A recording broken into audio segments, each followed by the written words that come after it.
person has improvised.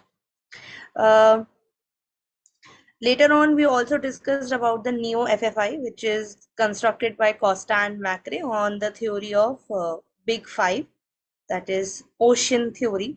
And at the last of the class, though it was a quick and a little in hurry, though we discussed about all the domains and the facets from the scale. So my question to all of you is that, do you have any doubt from the last class? Like, because in the last class you all were mentioning that you need to go through the like the manual ones, you need to go through the inventory, then you will be able to know whether you have doubt or not. So anyone, if any of you have gone through the text?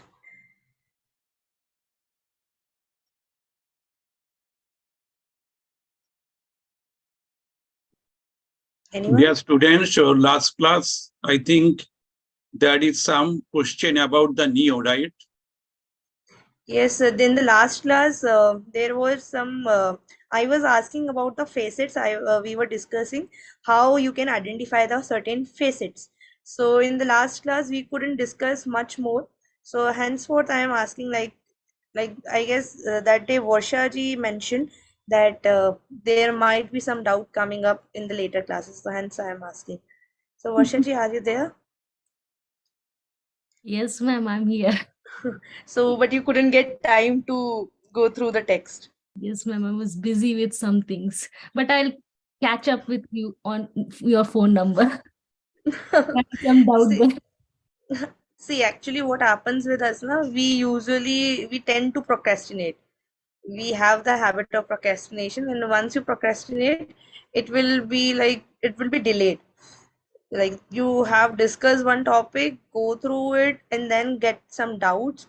So it will be easy for you to like catch up with the things. Otherwise, everyone has their own set of understanding style. There might be someone who like pile up things and then go through it, or some are like quickly revising and reviewing things at the moment. So it's up to you. So okay, anyone else? Swati ji, Sukhsiddhi, Dr. Nimrit, if you have, or Anjali, if you have any doubts from the inventory or the ways or any of the facets, or you want me to discuss a little more on that facets.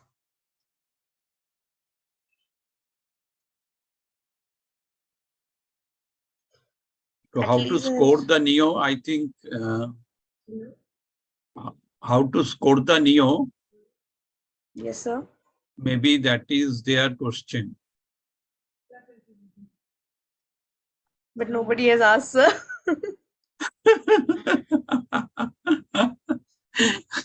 Either all the doubts are cleared. I would say this only.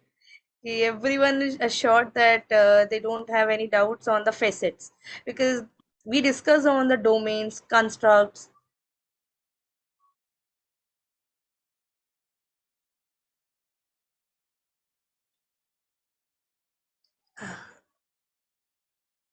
Okay, so we can do one thing. Let's take today's time also. You might like due to, because it was Independence Day yesterday, so we got independent from all of our work maybe, and so we couldn't get time. It's okay. So let's move further.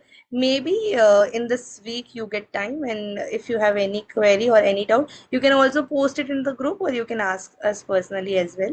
So I am moving further with what we supposed to discuss today. Is my screen visible? Yes, ma'am. Okay, thank you so much.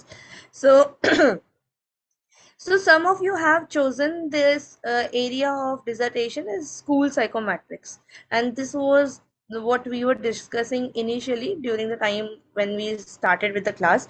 Swati ji had a question like what to do in the dissertation, etc.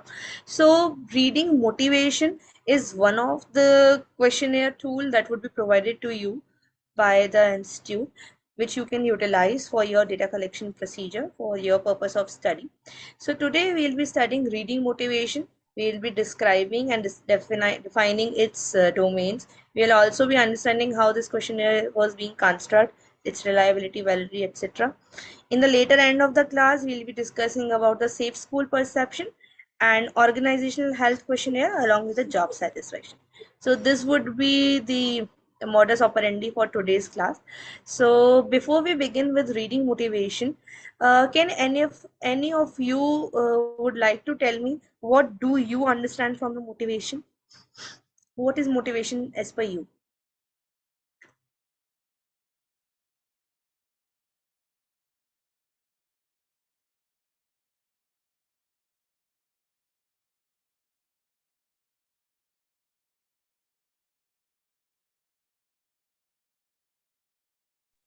I The guess.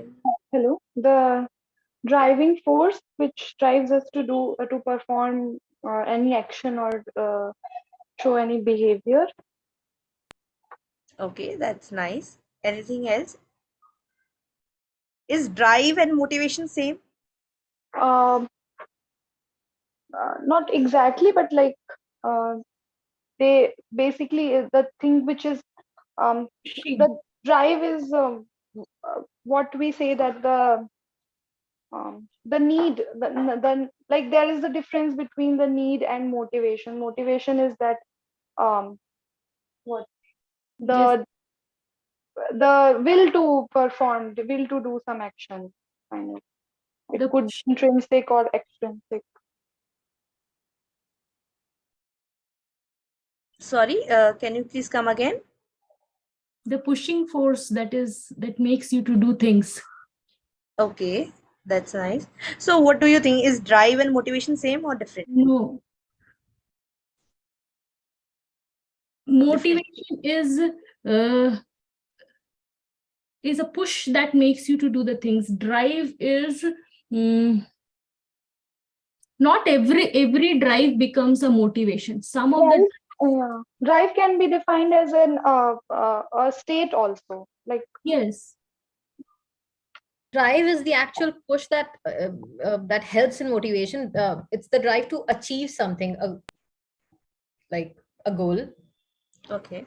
Yeah, could Yeah. be So anything. Yeah. yeah, so that's what we all have studied the general psychological part, and we all gone through the motivation. We have understood what motivation is and what is drive. So we are not going into that. My motive was to bring you to the subject, to the core of what we are supposed to assess through the questionnaire. So yes, motivation, the word comes from the mover that says to move, and as per the definition of Morgan and King, motivation refers to the state within a person or animal that drive behavior towards some goal, something that, like you, one of you has said, I guess Varsha ji, that which pushes you towards your goal. Okay, some of you have mentioned which drives you to achieve something. So yes, that's what motivation is all about. It is a drive within an organism. It is aroused and directed by the state and the goal towards which behavior is directed. So this in all what motivation is all about. So motivation is being divided into two, that is extrinsic motivation and intrinsic motivation. So there is a picture in front of you for an extrinsic motivation, something that is from the outer push. Intrinsic motivation, push from your inside. Sometimes it happens like maybe most of you might have chosen this course either extrinsic motivation or the intrinsic motivation.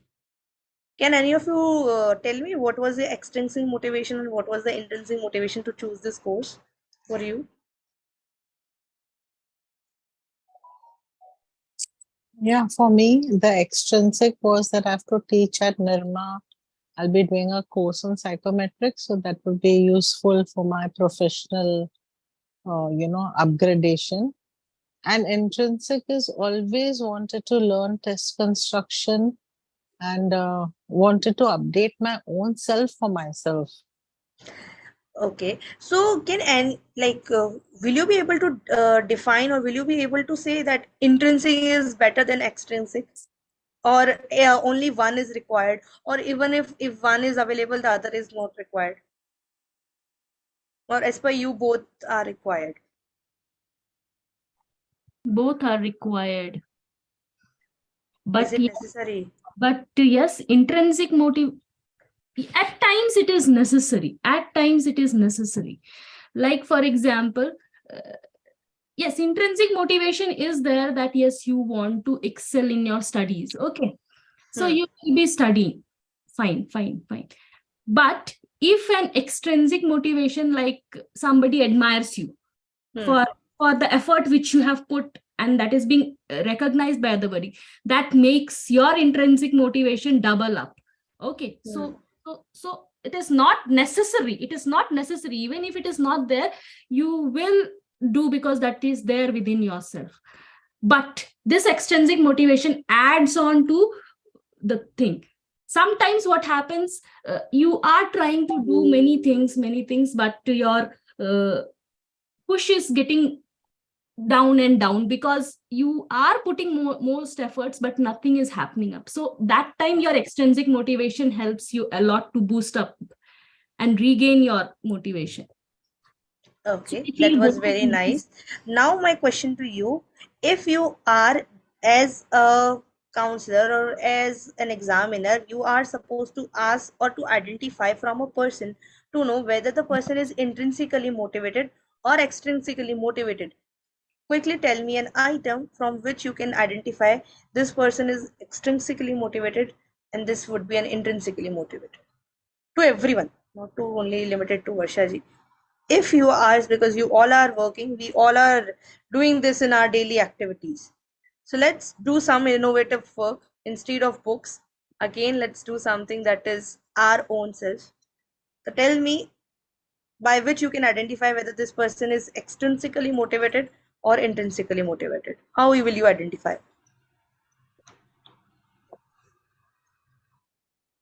I think it's the drive, no? It is the passion that the person shows in what the person wants to do will be intrinsic. External could be if I'm getting a reward, like a child who gets given an iPhone by the parent, it's extrinsic.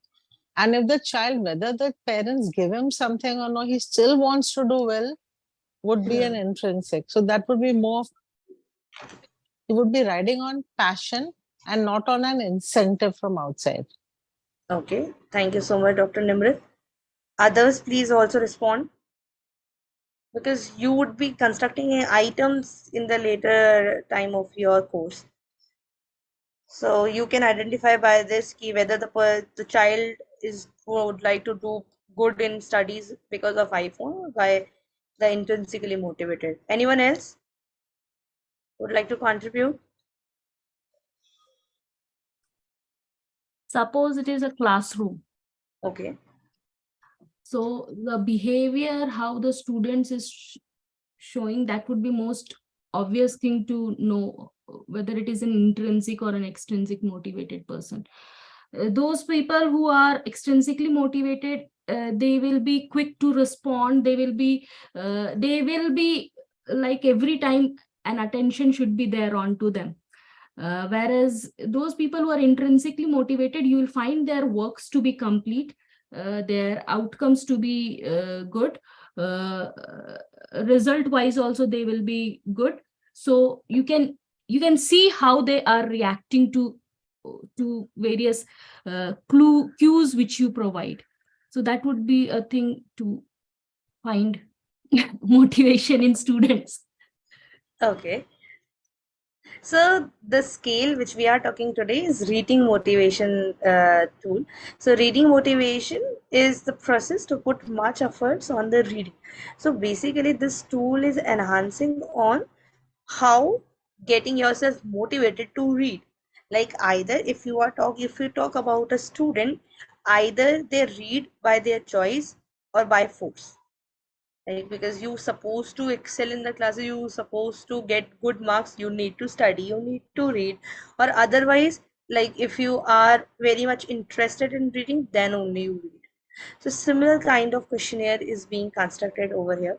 So this is framed with one's appraisal of relationship between reading and reading outcomes, like how much you give, you praise the outcomes, how much you uh, focuses on the outcome of the reading. It depends on this. And motivation to read is directed by 3 intrinsic and 4 extrinsic motives. So all the domains of this tool are being divided under these two categories, intrinsic and extrinsic.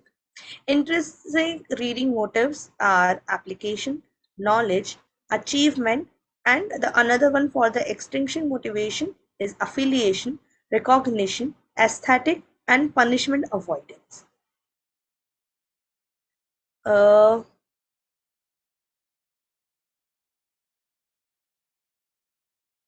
I guess you have shared something in the chat. Ma'am, by mistake it happened, ma'am. Ignore it. Okay, okay, okay, okay.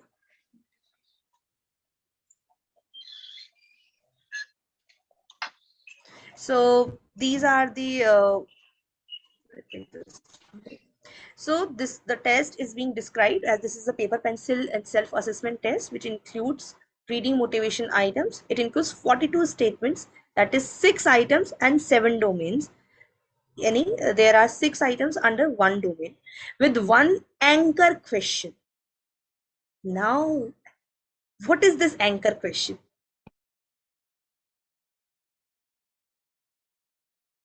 Achha, what is an anchor?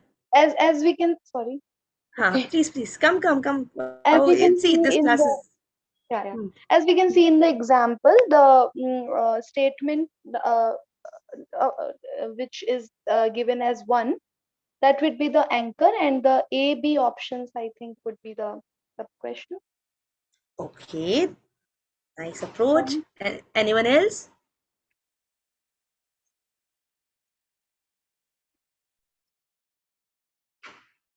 Hello, what is anchor question? What is an anchor?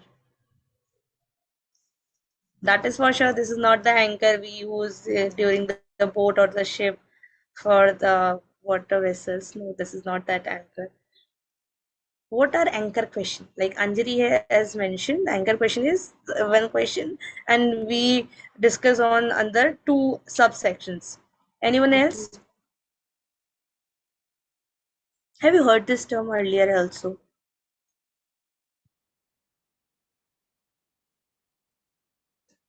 Okay, so yes, like Anjali has rightly mentioned, anchor question is on the basis, or that is your major question, and on the basis of that, other sub options are given to you to choose. Okay, so that's, yes, anchor question is all about. So this is a forced choice method scale. This is a forced choice method. What do you understand by the term forced choice method? I am telling you choice, but it is also forced. What it is? You all have read this in earlier also. In this option, you have only two. Sorry, come again. You have only two options. Maybe my choice would be something other than this, but I have to choose out of this only what is available. That is why it is called as forced choice. What it is, why it is used, like it is, though it won't give you a nice answer. Why should I choose any of these two? I too don't like anything. Choice actually helps to check some of the biases which comes in, and that's Correct. forced choice means, see, if I provide them, then they might, if I give more options, they might randomly do anything and then pass off. But my goal is to find out what is really working in them. So with these choices, I'll be very sure that either this is out of this would be only there, or that would be there. They cannot make any other things. Okay, that was very nice answer, Varshaji. So can you give me an example of forced choice method rating scale? Like we have seen this earlier also. Don't Google it, please. Just recall from your memory. You all have studied about it. Where you have studied this forced choice method? True false would be like this only, no? You'll have either it can be true or it can be false. But how it could be forced choice? Can I answer? Yeah, please. Yeah. I think as Varsha ma'am said, that would be like a factual question, because like that would be a question in which you have you know the answer, or one of the options would be the correct answer.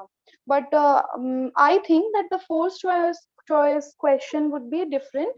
Like, for example, suppose if I ask you that what do you want to become in future, or which profession do you want to choose, and that question has been asked, and then 4 or 5 options has been given, for example, just doctor, engineer, um, teacher, something like that, like 2 more options, and that's it. So someone has to choose from just these options, like that, and there is no correct answer for that.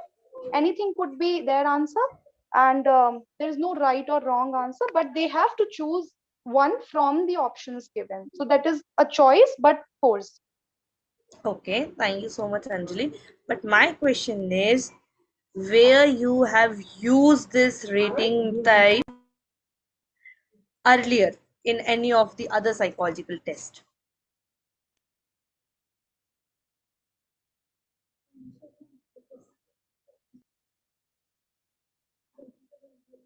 Forced choice method. Acha, tell me, have you used it or not? Is it Big Five? I mean, I'm not sure, but I'm just not in Big Five, na? See, 16PF uses, but it uses A, B, and C, and some not in between A and B. Yeah, So there is that. no forced That's not choice. a forced choice, No, isn't it? no. Yeah, because it's giving you a third option.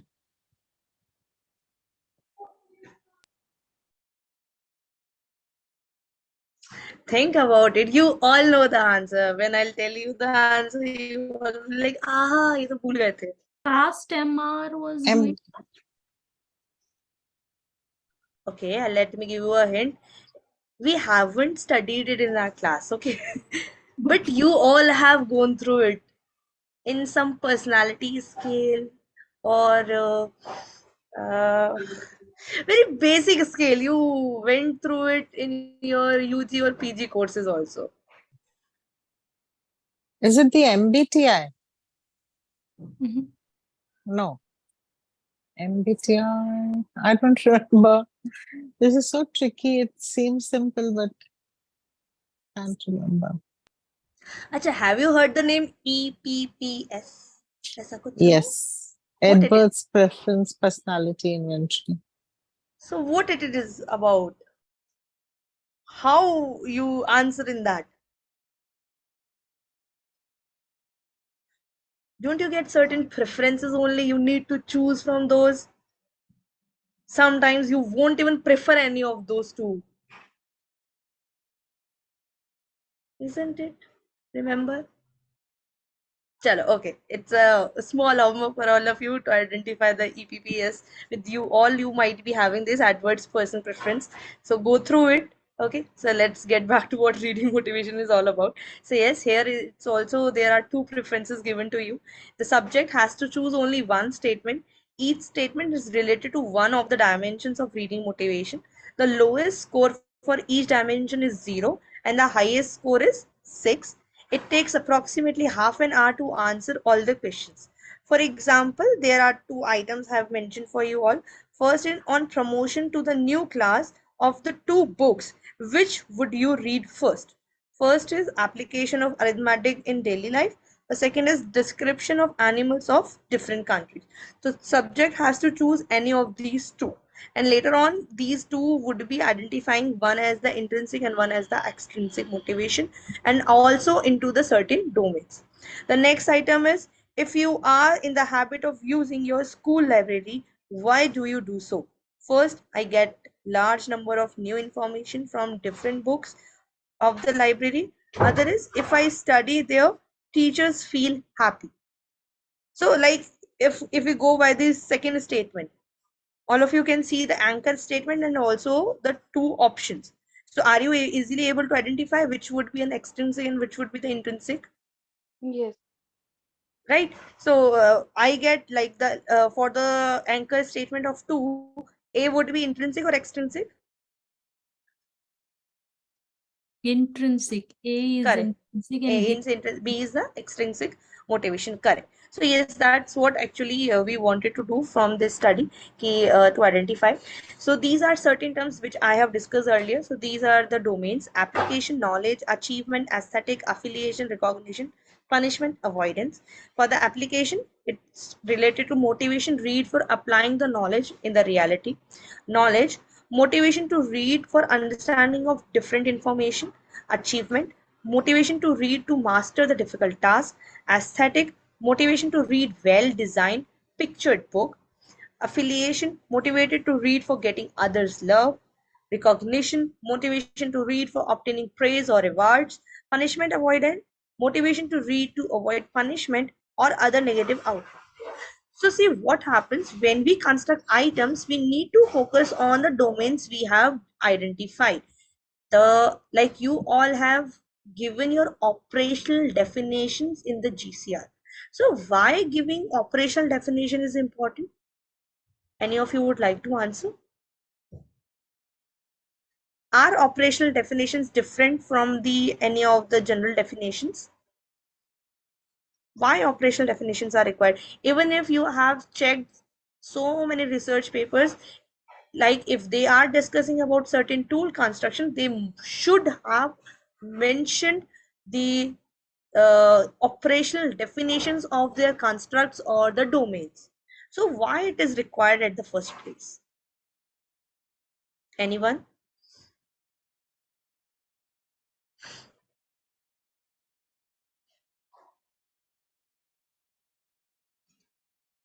I guess everyone is tired today, so nobody is in the mood to interact. Okay, so Operational definitions are different from general definitions. Like, for example, motivation. When we talked about definition of motivation, it is telling about driving force. But when we do research, how will we measure the driving force? That becomes the questions, and that is where we apply operational definitions.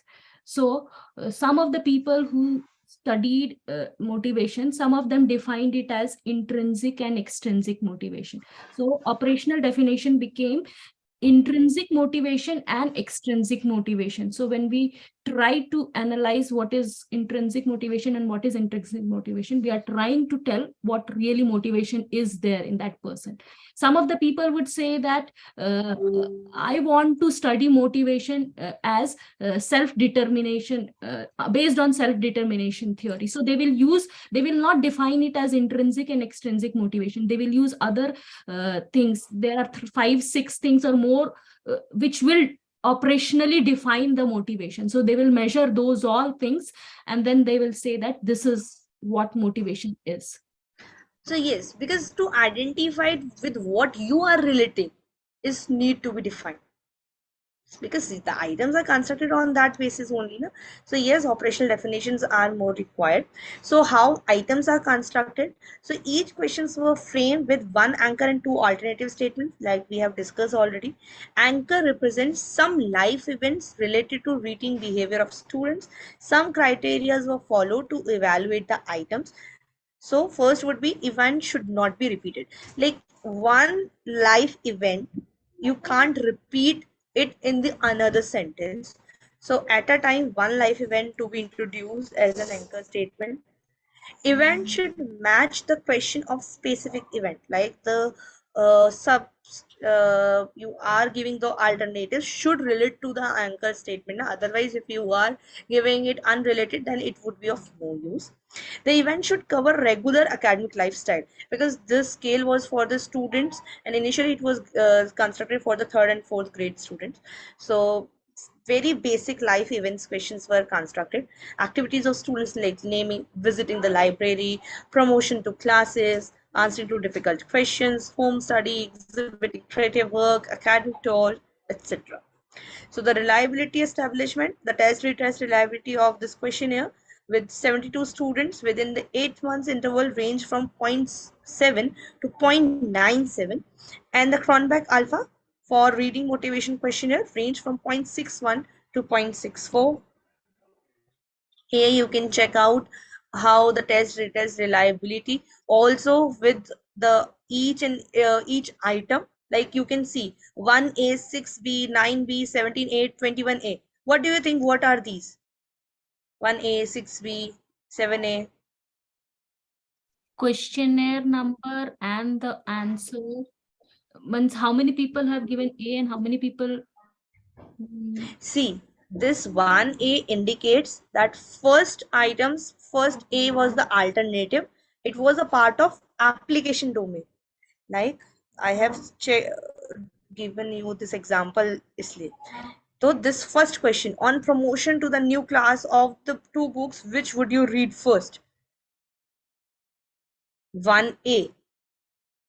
Okay. Similarly, you can identify 1B is from the knowledge. If somebody choose description of animals of different countries, it shows the child has knowledge part of domain motive as a motive. Whereas if child has chosen 1A, like application of arithmetic in daily life, then the child is more high on or has opted for the application domain. Is it clear? Are you able to get this point? Yes. Similarly, for the 2B, you can see the 2B is for the affiliation. We have read the statement. 2B says, if I study, their teachers feel happy. And we have understood what affiliation says. It is to read for getting others' love. So that's how the items are being measured. For the validity, the data were collected from government and government undertaking schools in the West Bengal. The concurrent validity was tested by correlating reading motivation questionnaires with the motivation reading questionnaire by Wakefield and Guthrie. The predicting validity of the test was examined by correlating the data with academic achievement. Hierarchical forward estimation was followed in order to identify the set of strong reading motivations variables in predicting the academic achievements. Later on, the correspondence analysis was also drawn. See, if you are a researcher in the field of psychology, then I would must suggest you to go through this wonderful work of Sir. This has talked about the correspondence analysis, and you will find very limited studies on correspondence analysis when we talk about the psychology prospect. There are so many studies which are taken by on the correspondence analysis in the area of management, but are very few studies available if you talk about the psychology. So if any of you are like any in any of the area, if you choose correspondence analysis as one of your method, then it would be a wonderful thing, and you will learn so many things. It would be very new thing as per me. What I have observed so far. So correspondence analysis has been used to investigate the magnitude and the substantive natures of the association between the rows and the column variables. And it shows that there are two broad clusters. One cluster includes the intrinsic reading motivation, like we have identified earlier, and that is application, knowledge, and achievement. And another one is extrinsic motivation, that is affiliation, recognition, punishment, avoidance, and aesthetics. So this is a small frequency table and also the correspondence analysis graph which was drawn through this data collected. These are certain norms. You can check out the domains, like I have already said now, the highest score who are having 6 as an outstanding, and for each domain you can identify the scores. So yes, that was for the reading motivation questionnaire. Now I would like to invite sir for safe school perception. Sir, Farah, is sir there? Yes, ma'am. Sir?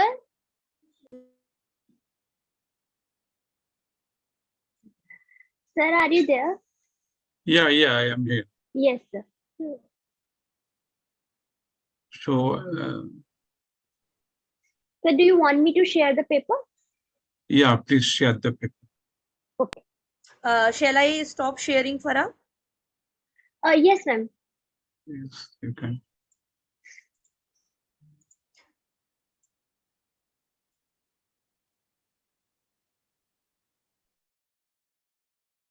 Okay, thank you, Farah. You're So welcome. this is all about, that is the whether the school students, they experience the school is safe or not. So that is called the safe school perception.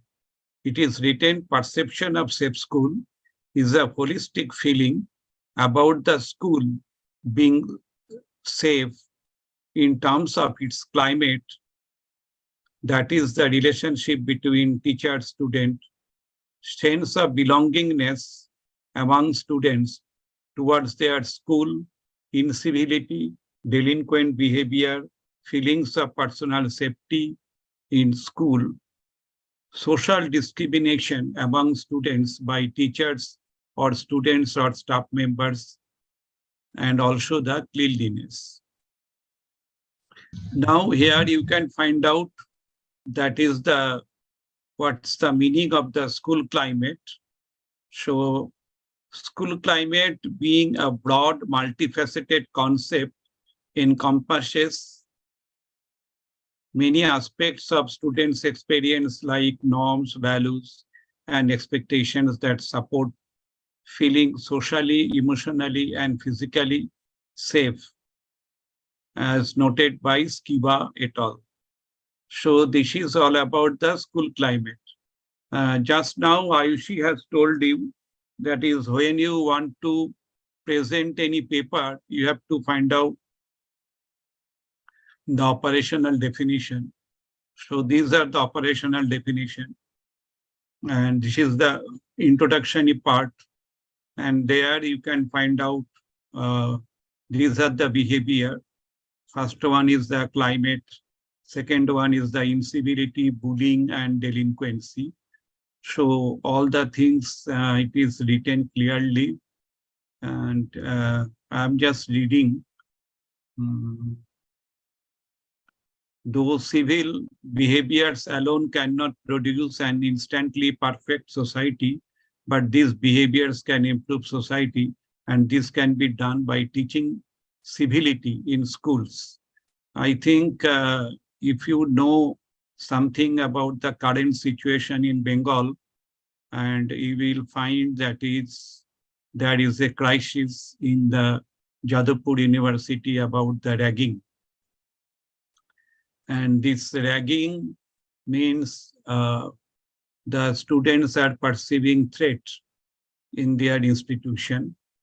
So this is related to the bullying, delinquency, incivility, this type of behavior. So incivility is offensive, intimidating, or hostile behavior that interferes with students' ability to learn and with instructors' ability to teach, which can also lead to violence, which can be defined as the problem behavior displayed by the minor that includes stealing, drinking alcohol, smoking, using and selling drugs, threatening others, etc. Prevalence of such behaviors in school also shapes students' perception of the safe school. So another important part is the personal safety, cleanliness, participation, and social discrimination. And yeah, so this is the safe learning environment. Is go up. I'm telling, no. Below. Yeah, one sec. No. Go up. Shift school.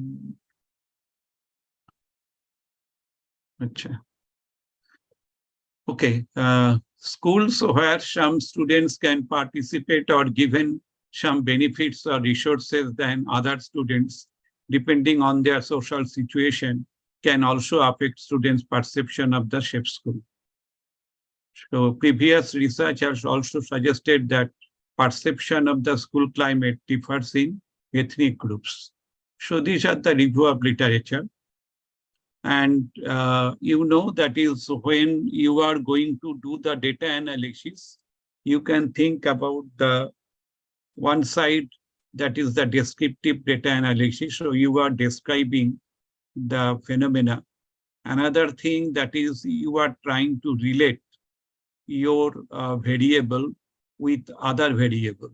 For example, here I am thinking that is when the students are perceiving that school is safe, and does it help the attendance motivation? So attendance motivation is the desire to attend the school despite of all the difficulties.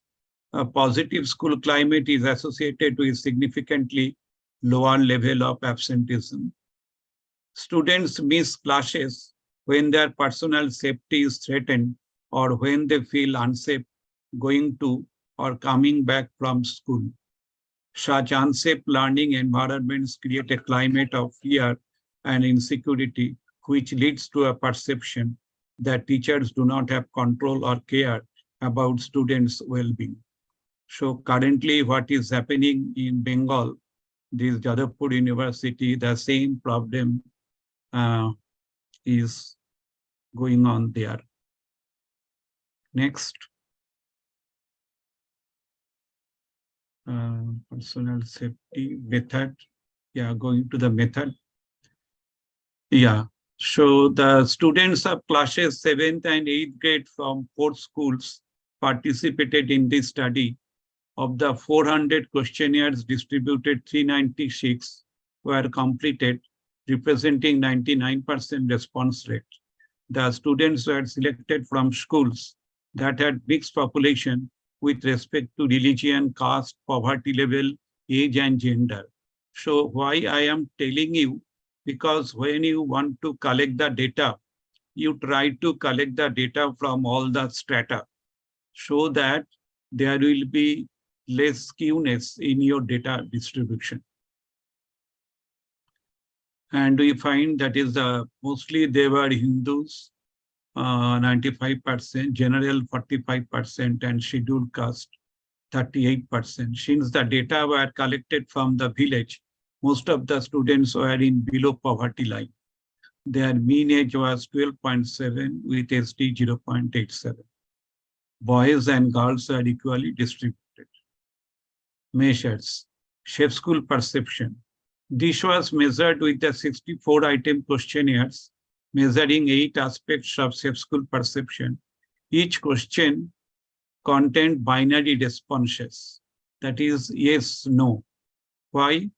Because I am collecting data from the school students. Okay, and these school students, they are not able to judge the discrimination of the Likert scale. Therefore, I am giving importance on yes, no type. The 8 measures were connection climate, 19 items are there, and RTT means the reliability, 0.74. For example, school rules are clearly defined and explained so that I can understand them. I am always welcomed in my school. So when you write any paper, particularly for publication in the journal, okay, then you must give some example of the item so that the editorial board, they can easily understand what you want to say. Similarly, incivility, it is the 0.76. It is a group of students cause problems to other students. Arguments among students are common at school. Next is the personal safety. Personal safety, no, go below. Personal safety, no. So this is the domain. So 10 variables are there, and totally basically in the shape school perception, you will find 8 variables, and how they are correlated with the school attendance motivation, that is given here. So, and you can find out the reliability coefficient also. And wherein you will find that is the reliability coefficient is less. That means the students are not able to understand the proper thing. For example, social discrimination, that is very high in the school, but the students were afraid to write down the correct answer. Okay, that is one problem. Another problem is that is some students, they cannot understand the social discrimination. Therefore, you will find that is the reliability coefficient is less. But students are able to understand their relation with the teachers. Therefore, you will find that is the 0.74. That is the climate. And the total shape school perception is 0.85. So reliability is very high. Now you go below. So here you can find out the intercorrelation matrix of these 8 variables and how these 8 variables are related with each other. And here I am trying to find out that is whether any demographic effect, demographic variables, specifically gender, caste, religion, poverty level, whether it has any effect on the mean difference. And I do not find any difference with respect to the demographic variables. And the correlation, I find the correlation between the school attendance motivation and the shape school perception. So, and I find that is the bullying is major factor for the school attendance motivation. They are not interested to attend the school because of the bullying. And also I find that is the social discrimination. That is also important variable, particularly for the school attendance motivation. So this is all about the shape school. I think regression also there. No? Okay, so regression, in standardized partial regression I have done. So go below. Okay, so this is the climate, the variables, mean difference in shape school perception and subscale with respect to caste. So I find the caste-wise difference is there. That means I have told you that is the social discrimination that is very high in the village level. So, and this discrimination mainly due to the caste factor. And here you can find out that is the caste is one of the important variable. Go below. So this is the beta coefficient. In the beta coefficient, you will find that is the bullying is important variable. Another one is the climate. So school climate and the bullying. So bullying basically negatively, it will affect, that is our shape school perception, and the teacher-student relationship that will enhance the shape school perception. Other factors are not very much important. Yeah, you go below. So this is all about the discussion and other things. Okay, so go below. So now you can stop the shape school perception.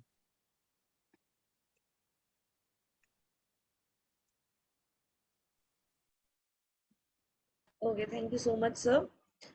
So for the safe school perception, like we have already identified what were the domains and how those domains have gave us useful result. Like you have observed the relation with the teacher has enhanced in the attendance motivation, whereas the two things that sir mentioned were, anyone? What were those?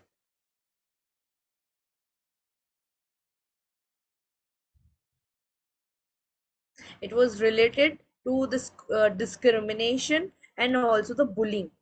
These were the two which were decreasing the attendance of the students.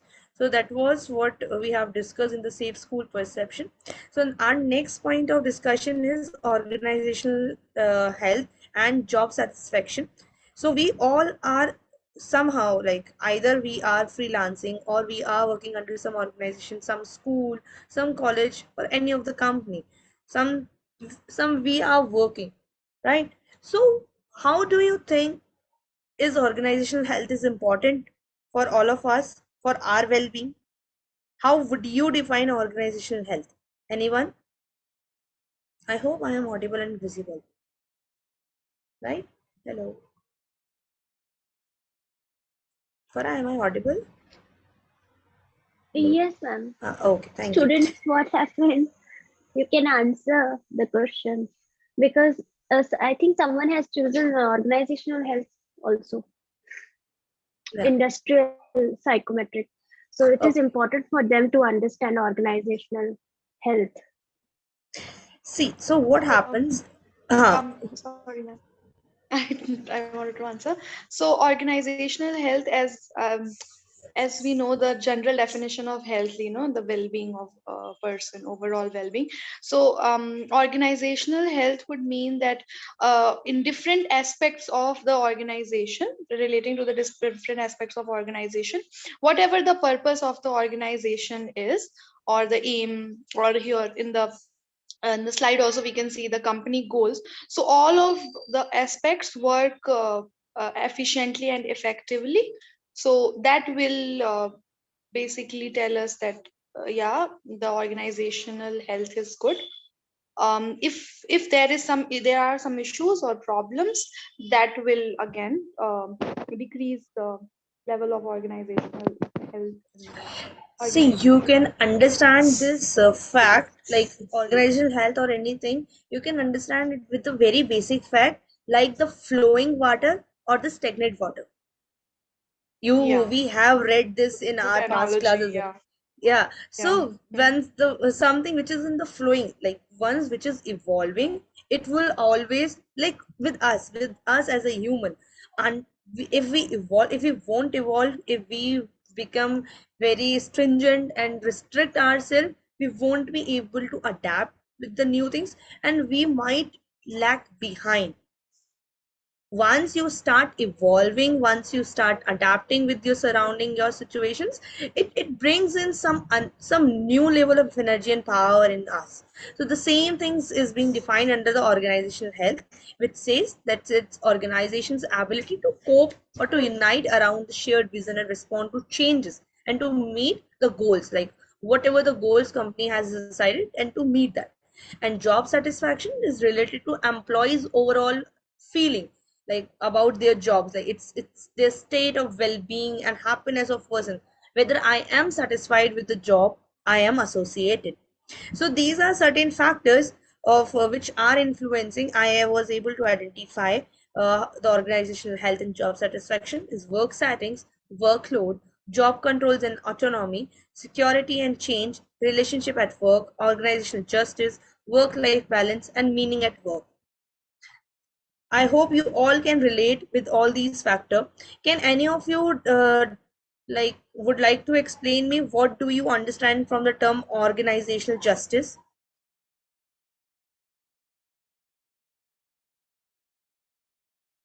Is it the practice of like the practice of equality in the organization, like depending on what kind of position a person is holding, we basically in the from the perspective of an organization, everything should be fair and just for everyone. Yes, like when we feel I and my colleague are hired on the same position, but she is being preferred more, I am not preferred. right? So it will automatically decrease your satisfaction with your job, and it will also impact on the organizational health, because it says the organization is being biased, isn't it? So these are the core areas that we have identified. So first is work setting, which says the work settings like employees well-being consider the physical environment, surroundings. For example, the space is provided. Like if you are working in the corporate sector, whether the cubicle is provided to you or not. If you are working in the school sector, like do you have a proper staff room? Do you have a space where you can relax for some time? If you're working in the field, if the organization has sent you on to the field, so whether the all the resources that are required are being provided to you or not. So these are the work settings. The next point is the workload. Sometimes, like when we are now the women who are working into the field, don't you have you ever faced or have you ever felt like you are given more workload or lesser workload to your colleagues, the, the male colleagues? Have you ever felt like that, or have you ever observed? We all have read about the glass cliff, glass ceiling effects, right? These terms are not new to all of us. You all know the glass ceiling and glass cliff. Yes, yes. Yeah, right. So we all are aware with these terms. So don't so how the workload is being divided, whether if you go in the labor class, you will observe these things very finely. You can see these things happening. Even in the pay scale there are changes, even in the workload there are changes. So these are the areas that defines an organization's health. The third part is job control and autonomy. Autonomy is to which employees are free to decide, like whether uh, if the employee is given chance to decide how he or she wants to work, or how she wants to take further the project. So it will bring in their own niche into the area. One is the force, like you need to do this and that. In one case you are being provided an autonomy, like okay, you why don't you try, what would you suggest? So this brings in something positivity into the employee, that they can do better. Next part is security and the change, like it says that job security, as like whether my job is being secured. What if it happens the next day I went to the job and I got to know, no, I am not anymore required. Like if you remember, when computers were newly introduced in the banking sector, uh, I guess any of your family member have faced this situation, or have you ever read about this case, like when the computers were introduced into the banking sector? Anyone? Um, yeah, a similar thing is happening now as well, as with the advent of AI. People are Yeah, thinking that their job, correct. Ah, like they are facing isn't this it issue of job security. Yeah, And isn't it true? recently, last year, like not last year, it's still ongoing, but there were many layoffs Yeah, which happened due to recession. So that also, and the topic which you were saying, when machines came, they again, there was an issue of job security, because they thought that many of the workforce will be replaced by the new technology which was there, and it happened. and it Ultimately, we happened. adjusted with that. Yeah. We have the current example. Earlier, we used to have a photographer in all our weddings. Yeah. Now the drone does everything. Hmm. Yes. So the jobs are like gone. It's being replaced by the machines. So that's what have happened. So a security, and that's what, if I don't know about the outer countries, but when we talk about our country like India, people prefer more on the government jobs, less on entrepreneurship. Though entrepreneurship gives them, because it's risk taking, though you will be able to earn much more than that what you are earning under an organization when you start freelancing or when you start an entrepreneur. But we tend to go with the security. The next part is relationship at the work, how the co-workers around you, how they are treating you. Aren't, if you are feeling discriminated, then you don't want to go. If the mental torture is being given to you at your place, the things become very difficult to sustain. The organizational justice we have already discussed, like the how the things are being provided to equity to all. The work life balance, which is a major factor in the lives of the women, working women. We usually talk about the work life balance, we usually talk about the role playing at home, at your job place, the amount of workload you are being provided at, and how much you are able to manage. And the last one is meaning at work, whether you are able to identify the niche that keeps you going into the work. If you find it monotonous, you won't be happy. You will be doing like a machine, but won't be putting efforts into the job. So these are the certain areas which defines or which influence the organizational health. So the organizational health questionnaire has identified these organizational awareness, involvement, autonomy, creativity, evaluation, coping, and trust as the factors. So here you can see the paper as well. Oh, is the screen sharing still going on, or it is closed?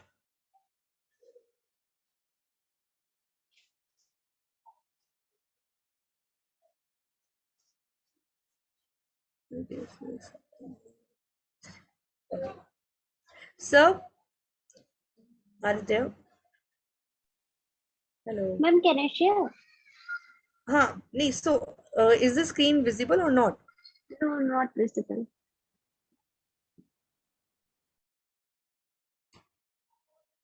I'm just trying once again. Otherwise, I'll let you know.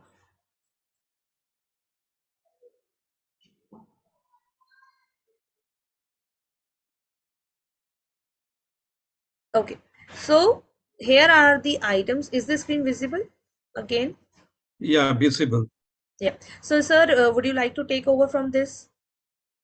Okay, okay. What Ayushi has told you about the organizational health, and here you have to think about the theory underlying organizational health. For example, individual health, it means that is the physical, mental, and social well-being. Likewise, in case of the organization, we can think about the physical, mental, and social. How the physical means physical conditions, and mental means mainly the personality phenomena. Okay. And social means interaction with the task agents. So in case of the individual social well-being means interaction with the neighbors, with the friends. Likewise, organization has different task agents. So to what extent the organization is able to understand the change in the task agents. Task agents means the customer, the supplier, the government policies, etc. So they are the task agents. That is very important part. And another part is the whether the organization is satisfied with the task agents or not. For example, there are the customers, and whether the organization is able to meet the needs of the customer or not, and whether the organization is able to collect the raw materials from the vendors or not. So these are the important issues with respect to the social health. Now, in case of the mental health means the personality pattern. The first one is the organizational awareness, and second one is the creativity. Third one is the organized trust. organizational involvement, coping. So these are the several the things. Yeah, they are the domains basically. And here you can find out, one sec, please do not move. For example, here there is a sustained relationship in the organization. It measures trust. In this organization, employees have confidence in their abilities and competence. This is also trust. Traditional methods in processing in organization activity are encouraged here. That is called the creativity. Similarly, organization does not use latest technology and other equipment to provide its best services. So this is the coping. So in this manner, I have developed several items that are measuring different domains of the organizational health. And I have noted that is the organizational health is highly correlated with the job satisfaction, mental health, and the life satisfaction of the employees. So here you can find out some of the items related to the autonomy. For example, employees do not have the freedom to decide the period for particular work activities. So this is the reverse item. Another one is the employees are allowed to describe how to go about getting their job done. That is related to the autonomy. And organizational awareness, this is very vital in case of the individual also. That is the whether the individual is able to know his goal, etc. So that is related to the individual awareness. And similarly, in organizational awareness, there is a little scope of being aware of the relation between different sectional goals and the organizational goal. So in the organization, you will find the different departments are there, and each department has some goal. And whether the employees are aware about the different departmental goals are related to the main goal of the organization or not. In my research, I have noted that is many employees, they are not at all aware about how the organizational goal is related to the department goal. Even that basically hampers the job satisfaction level. So there are different items are there. So Farah is showing the items. And these items are very important if you want to study the organizational health aspect. Okay. Okay, so that was what organizational health questionnaire talks about.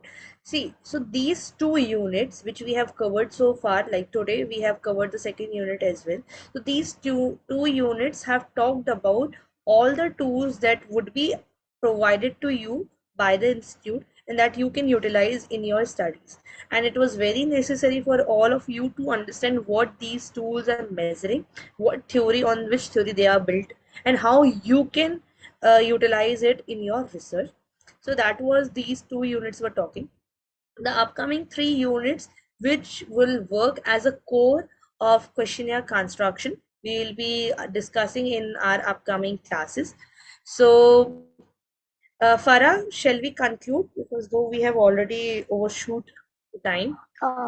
Yes, Or ma'am. anything? I also want to discuss. Yeah, I want to discuss with the project assignment with the students. I'll take only 5 minutes, ma'am. Sure, Students, it's do up you to you. have? Yeah. Do you have 5 minutes? We will discuss about the research project now. Yes, sure, Farah. Okay. Yeah. Okay. So I want to tell you, so today we will discuss about this practical assignment that was given to you. So I will start with Varsha. Let me share the screen. I want to show you his, her assignment. I'm really sorry. Yeah. Let me just show you the assignment. And in this format, you have to write your research proposal. So you don't need to construct any psychological tool. We are providing you tools, and on that basis, you have to design your research proposal. Like Varsha has designed the title.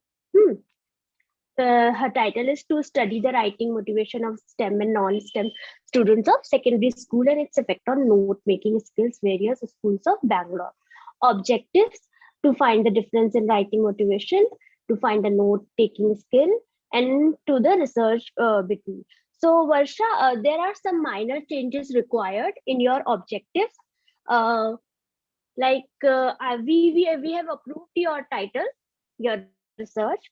So there are some minor changes regarding the sample size and this objectives. Okay. Yes. I'll tell you later on. Yeah, Varsha, I'll tell you later on or in group what are those changes. Yeah. So right now I'm just showing the other students how to write it.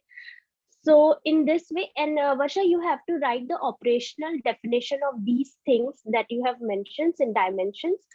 So please Yes. write down the definitions And also. after submitting, I cannot edit it. Okay.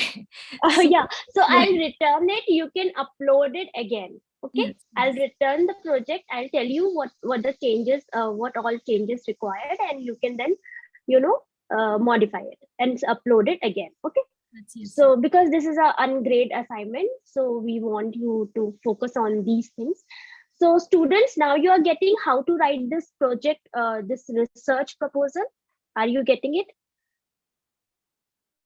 And I want to talk about Swati and Anjali. So Anjali and Swati, both of you have written the operational definition very nicely, but we want you to add these kind of things also in that document. So I will return your assignment as well so that you can modify. Okay. Swati and Anjali, are you there? Yeah. So like Varsha has selected the topic like this. She's using reading writing motivation, and she's using note making skill tool also, which we are not providing, but she has the tool, right? Varsha, you have the tool, right? Yes.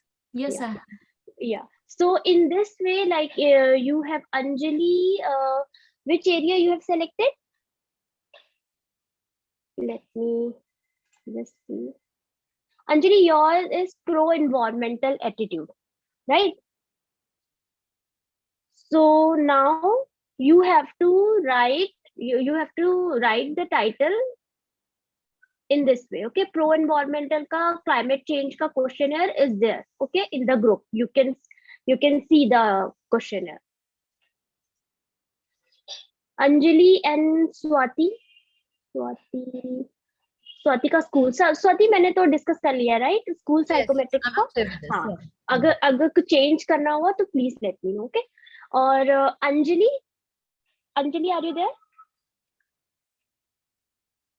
Hello Anjali are you there okay Anjali left okay so this is it thank you students और ये one more thing I want to ask you about we are thinking about separate class for this practical, so we want you to think about it because this class, this class is very much required for your dissertation. Okay, so we want you to think about it, like when we can have this class.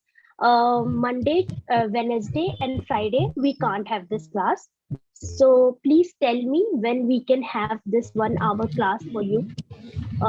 And sir will teach you in that. So teach you means help you in that, okay? Because it is a practical project. Okay, thank you everyone. Ma'am, now you can conclude. Aisha ma'am, are you there?